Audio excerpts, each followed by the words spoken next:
grandfather, grandmother, ancestors and elders, sacred Mother Earth.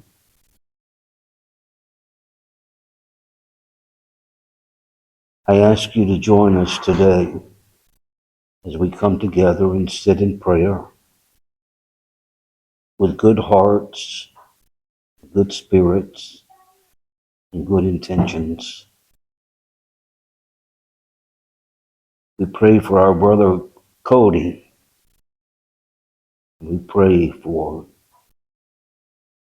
all that's been mentioned here, the friends and family and the things that remain still close to the heart but are concerns. I ask that you draw near to us today as we gather together to learn more about this sacred red road of life that we're on. I ask that you help us, give us the strength that we need, give us direction, and give us courage to walk this life in a good way. Oh, morning.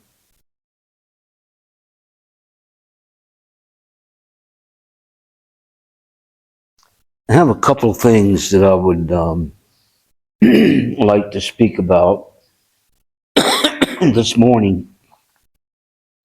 One of them I just kind of arbitrarily ran across over last week, and it was a very nice story, but it really spoke to me, and I feel like as we move now into the season of respect, which is the white quadrant of the medicine wheels, place of the north, and the place that we learn about respect. And we could probably spend a month or so or more. We're going to spend a month, but at least we might could spend some more time talking about respect. As I assess these 7 sacred teachings and think about where we are in the evolution, in the ever evolving cycle and circle of life, it feels to me as though respect is in rather short order these days. I could go on and on about evidence or examples of this, but we do not drop bombs on people that we respect. And we do that now almost every day. We can't be judgmental towards someone that we respect. We cannot be helpful to another person unless it's done with and through respect. But I'm getting a little ahead of myself. These are some words that I came across earlier this week that may or may not be relative to our talk today, but at least it will give us a good foundation. The author said, it would be easy to write this in anger. For as I write these words, I find myself reminding my own heart of something very important. It would be easy to write with the weight of history resting heavily on my shoulders, but I have learned that truth wrapped in kindness travels farther than truth wrapped in bitterness. So I'm choosing to write this, not with a chip on my shoulder, but with hope in my heart. Not to condemn, not to divide, not to make anyone feel guilty for celebrating, but rather to gently invite us all to remember a story that is far older than 250 years. A story that began long before there was a nation called America. Story of the first people. A story of this land. I don't write these words to diminish anyone's celebration. I write them because I believe our celebrations become more meaningful when they make room for the whole story. This year, America celebrates its 250th anniversary. There will be fireworks, there will be parades, there will be songs of freedom, but before the sky fills with celebration, pause and listen. Can you hear? Can you hear the heartbeat beneath this land? Long before there was a United States, before there was a Declaration of Independence, before there were 13 colonies, this land was already alive with thousands of indigenous native communities.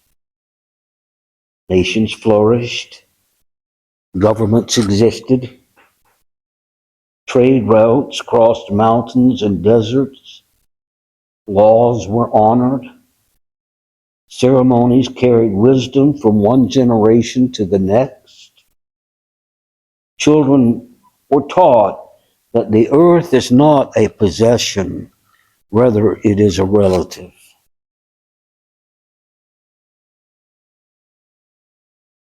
The rivers were not resources, they were life. The forests were not timber, they were teachers. The buffalo, the salmon, the corn, the eagle, all of the medicines of the earth were gifts. For countless generations, the first people cared for this land with knowledge, refined through centuries.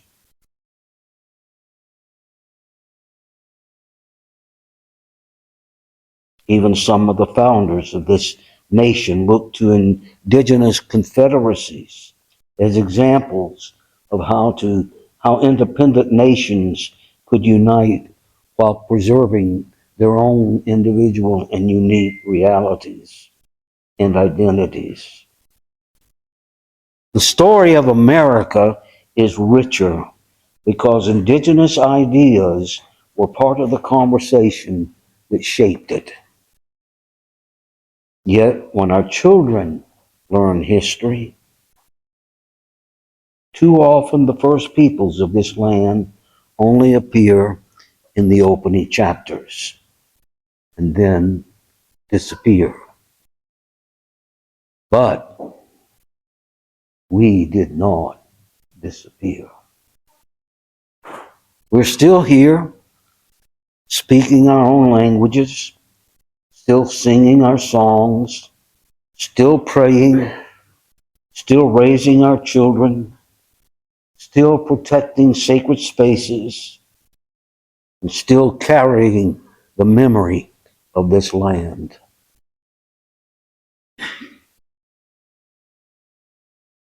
America's story did not begin 250 years ago.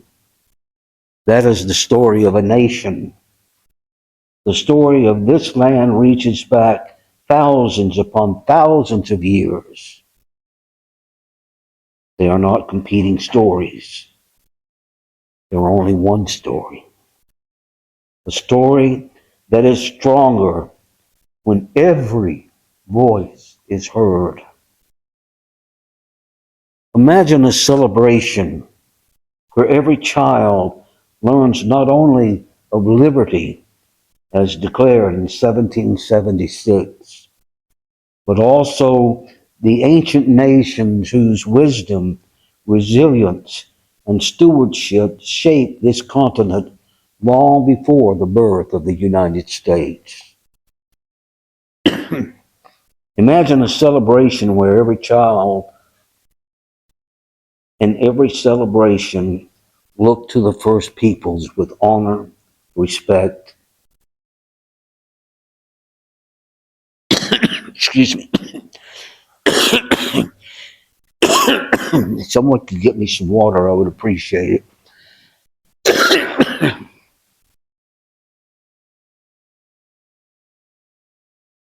A story, ours is a story that is stronger when every voice is heard.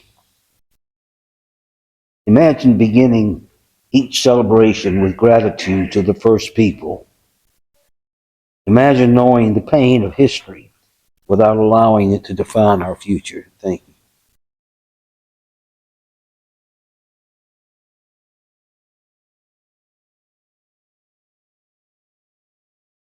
It's not a history built on silence, not a history divided by politics, a history more complete by honesty.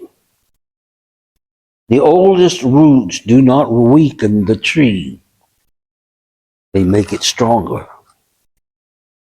And as America marks 250 years, may we celebrate not only the birth of a nation, but also remember and honor the enduring presence of the first people, whose footsteps have echoed across this land since time beyond memory. We celebrate not only the birth of a nation, we celebrate our ancestors and the memory of our people. The first fire still burns. The first songs are still being sung. The first caretakers are still here.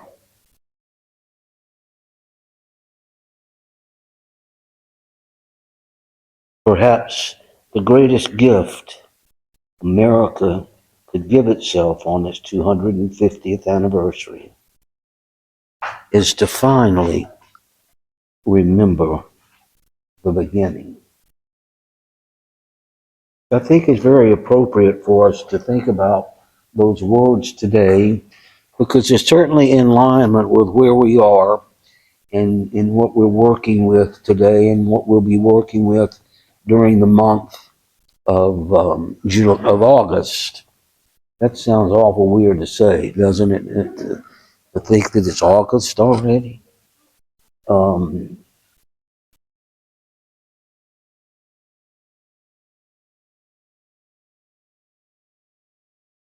Let me catch up to where I am in this story when we're talking about the seven sacred teachings and the seven directions.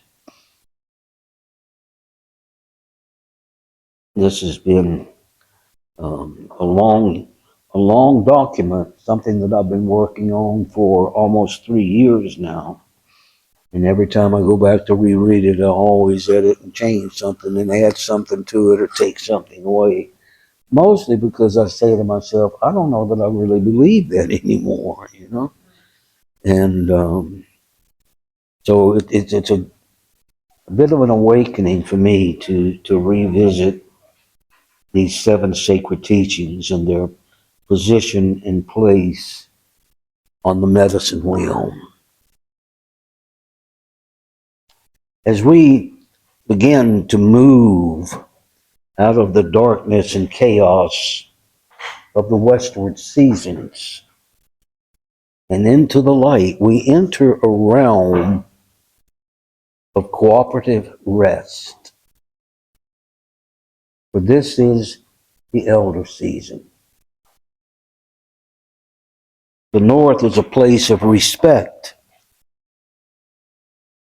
a place of rest, as it is here where sit our ancestors, our elders, past, present, and future. It is a place of ancestral wisdom, connection, identity. It is a time and a place. A community demands respect. Like the multiple intricacies of the medicine wheel itself, so likewise is the teaching the virtue of respect. Respect plays a pivotal role in preserving Native American cultural history and identity. Our elders and ancestors, the custodians of truth and wisdom and knowledge, are regarded with deep respect for their wisdom, knowledge, experience, and teachings that has been passed on since the beginning. The passing down of traditions and stories and rituals from one generation to another are upheld as sacred, hence the seven sacred teachings. Ensuing the continuity of indigenous wisdom and values.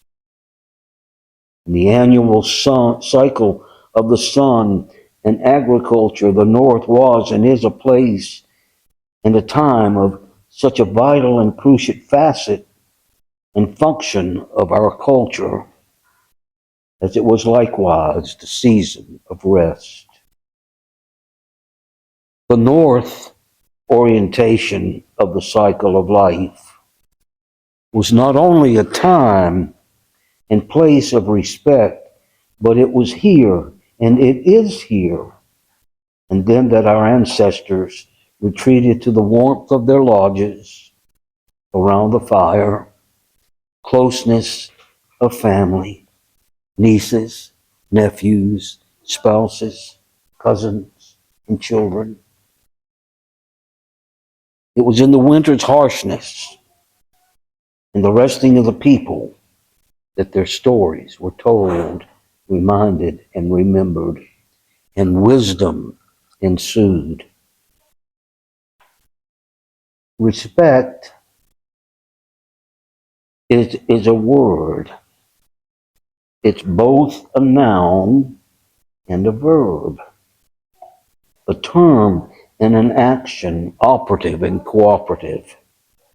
Respect can be defined as esteem for a sense of the worth or excellence of a person, a personal quality or ability, or something considered as a manifestation of personal quality, integrity, and ability.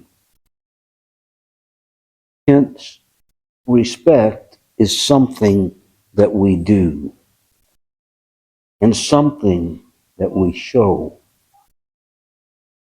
something we have, something we are, and something we give and gift to our relatives. Makes perfectly grammatical sense, for example, to one to say, I respect your respect, or I respect you with respect. For respect is held as well as observed by valuing what we value and the similarity that is not. People will do what is important to do and not do what is not important to do. You can tell the difference by observing one's behavior. It is in this season in life that we are called to attention, to regard, and to consider. For these are the wisdom years. These are likewise our elder years. And the North, then, is the season of respect, both given and received. Respect translates into many types or experience and expressions of valuing. There is respect for others, social norms, laws, and values within the community. There is respect for the land, the sacred Mother Earth, and all she holds in the sacredness of her hands. Plant people, water people, people of the air, the four-legged people, the grass people, and on and on. We respect the entirety of the human family and all that stands on the sacred Mother Earth. Respect for a culture and cultural traditions and our stories. And then there is, and especially, respect for yourself. There is respect for the Creator and the spiritual strings that bind and hold together the delicate, sacred hoop of life, as well as the intricate delicacy of the fabric of the universe.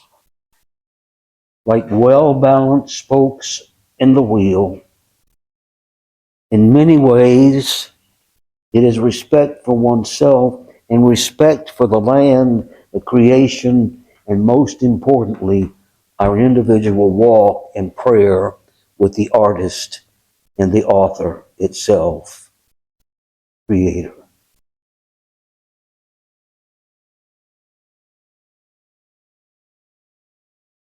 If there's no spiritual connection, no thought, nor heart of the Creator, it's going to be a rough road for us to show respect for its creation. No one spoke more eloquently about respect for stories and traditions, for oneself, for Creator, and the creation that was spoken by Chief Joseph. He reminds us even until this day, what befalls the earth befalls the sons and daughters of the earth. You must teach your children that the ground beneath their feet is the ashes of our grandfathers and grandmothers, so that they will respect the land. Tell your children that the earth is rich with the lives of our kin. Teach your children what we have taught. Teach our children that the earth is our mother. Whatever befalls the earth befalls the sons of earth. If men spit on the ground, they spit upon themselves. The earth does not belong to man. We belong to the earth. And this we know, all things are connected like the blood which unites one family. All things are connected. Man did not weave the web of life. He's merely a strand within it. And whatever he does to the web, he does to himself.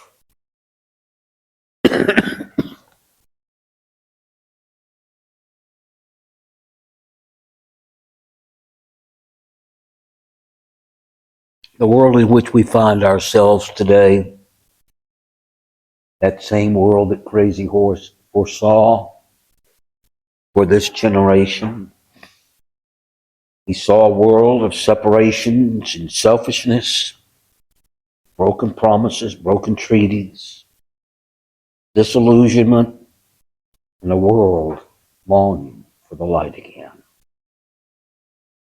The virtue of respect is an absolute imperative if this hope and restoration and healing is to come to pass.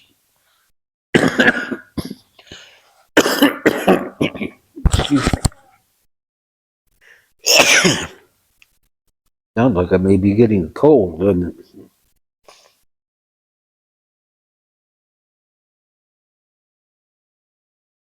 I think at the heart of all of this division that we experience in our nation today is a result of the lack of or the inability to respect one another's differences, either imagined or worse yet, that we have been taught.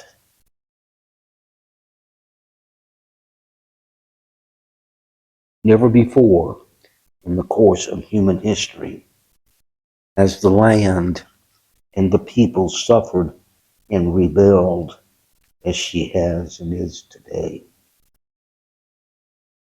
Global warming, theory of reality is debated even now as we sit together.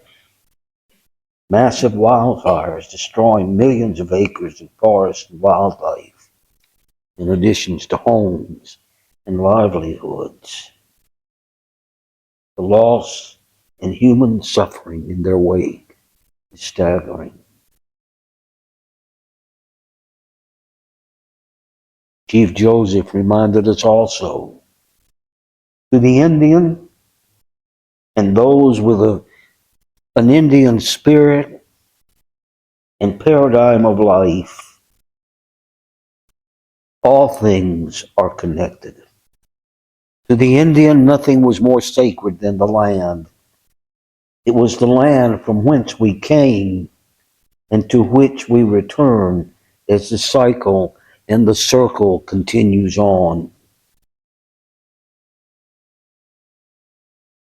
Yet, and including the vicious cycle of wisdom and respect in its taking, let alone the knowing beyond, is greed, and greed, no matter the book of your choosing, is considered one of the 7 deadly sins. That's a whole nother story. But at this point in our development and our history together,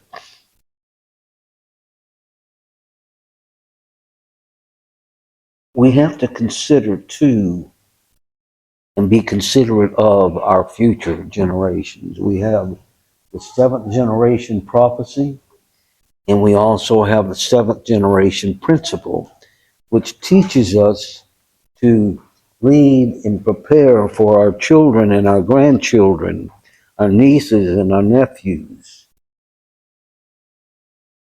to pass on this knowledge from generation to generation.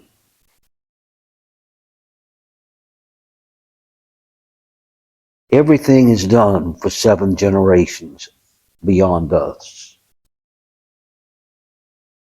I remember the Sid Silverstein book, maybe you read it, The Giving Tree. Was an endearing story of a boy who from a small child played in the branches of his favorite tree, to an old man adult who every time there was a need, he came to the tree and took what he needed. He took it all, and the tree willingly gave it. Now he came back as an old and tired, weary old man, and the tree had nothing to give beyond its old, ugly, and rough stump. And the tree gave, and the boy took, and the boy was happy. And somehow, that seems to be what matters most.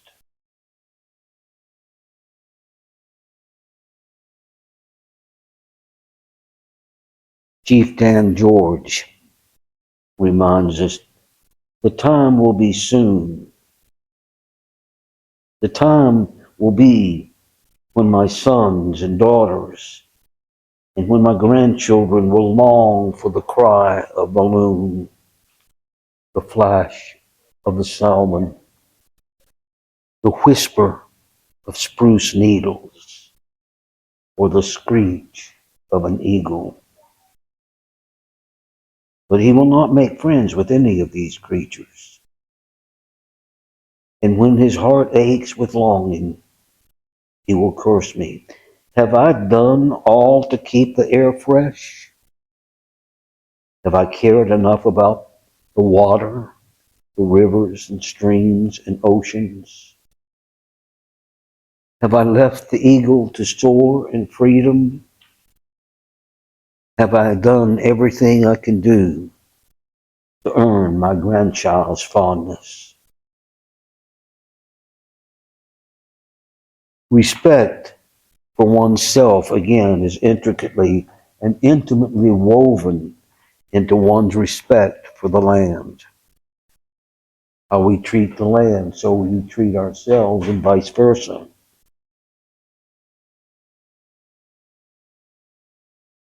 Respect is a process,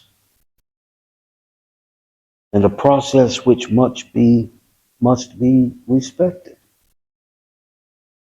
And as we navigate the medicine wheel, we notice how one spoke informs the next. East, our early born years. In the south, our middle years. In the west, our courage years. And in the north, our elder years. It is progressive process. And to arrive and then ascend to and in another level of enlightenment, awareness, awakenness,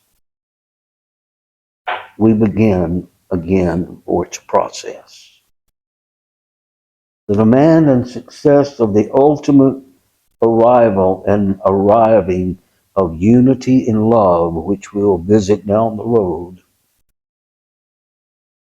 we already know that it takes humility and it takes honesty, it takes courage, and now we are learning that respect is essential if we are ever to get to that place of centeredness that Crazy Horse saw, where we shall be as one.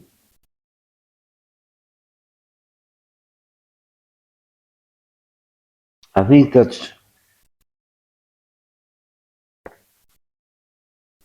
a good way to begin. We talk a lot about what respect is, and over the next 3 Sundays, we'll get into that a little deeper and with more specificity through the month of August. I think now is the time that we could come and make our way to the altar. I don't want to put you on the spot, John, but I'm wondering, can you call us to the altar today? Does that agree with you? Yeah. You're just saying because there's some new people? Huh? You're just saying because there's some new people? Yeah. Yeah. Hello, everybody. So for the new people, this altar is a very special part of our Sundays. There are 4 sacred plant medicines that we use and that are on the altar. And this altar changes every week, adds stuff, removes stuff, brings stuff. So it's very personal to the day. You can always trust that it's got everything you will need for that day. We have sage, grass, we have cedar and tobacco, and as well as so typically, what we like to do is send ourselves to the altar, cleanse ourselves. We have floral water for that. It brings us back to the earth.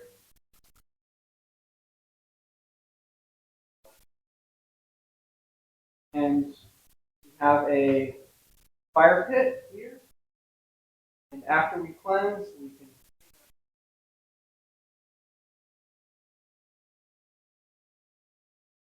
into it. And tobacco is our connection. It's a way to amplify the connection.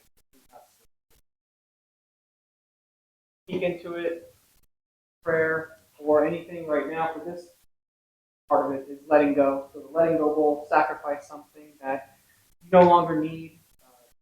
The way that I've been thinking about it recently is because when I started, it was something big. Oh, I had to sacrifice something I really need to get rid of. It's such a big, and you can only do that so many Sundays in a row before you're like, well, I'm going to be repeating myself. So I kind of take it a little bit smaller now. It's, it's more like what's like a dirty shirt I don't need anymore, or something that I can sort of wash and like let go of something that I can then sort of in a smaller way, cleanse and so sacrifice here, and we can move through hope into our prayer bundles, and you can make a prayer bundle for yourself or anyone after we see here, and wrap it up. Bundle here, and then you can again your words you like, put it here, and then end of this entire 4 seasons of collecting these, bring them in spring. Always hope.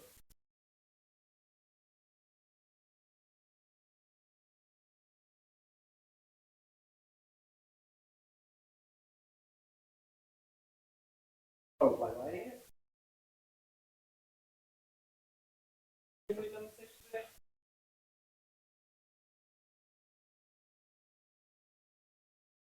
Oh, okay, sure.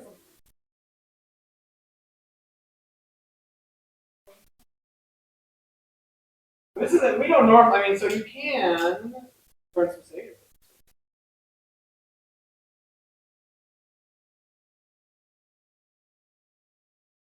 so can provide a cleansing.